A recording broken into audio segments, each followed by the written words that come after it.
Asante Esther Mtebe kwa kutujuza habari za michezo kitaifa na kimataifa kwa umakini wa hali ya juu, na kufikia hapo hatuna la ziada kutoka kwenye chumba cha habari za Channel 10 Plus. Kwa niaba ya wote, mimi ni Eden Bahati, ni kuacha na utabiri wa hali ya hewa kwa saa 24 zijazo.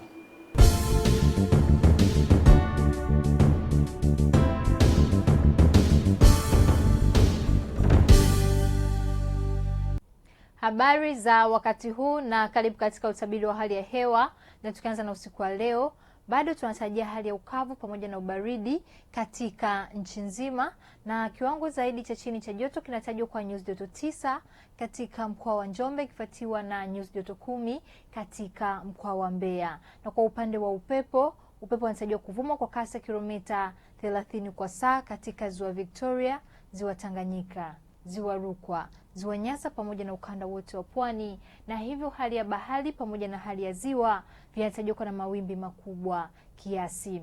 Na kwa siku ya kesho ni matarajio yetu kuwa maeneo ya ukanda wote wa pwani ikijumlisha kaskazini mwa mkoa wa Morogoro, maeneo haya yanatarajiwa kuwa na hali ya mawingu kiasi, mvua nyepesi katika maeneo machache pamoja na vipindi vya jua. Wakati maeneo mengine nchi yanayosalia, maeneo haya yanatarajiwa kuwa na hali ya mawingu kiasi pamoja na vipindi virefu vya jua. Na mpaka kufikia hapa, kutoka Mamlaka ya Hali ya Hewa Tanzania hatuna la ziada. Ulikuwa nami Rebecca Ruitana, tukutane hapo kesho muda wakati kama huu.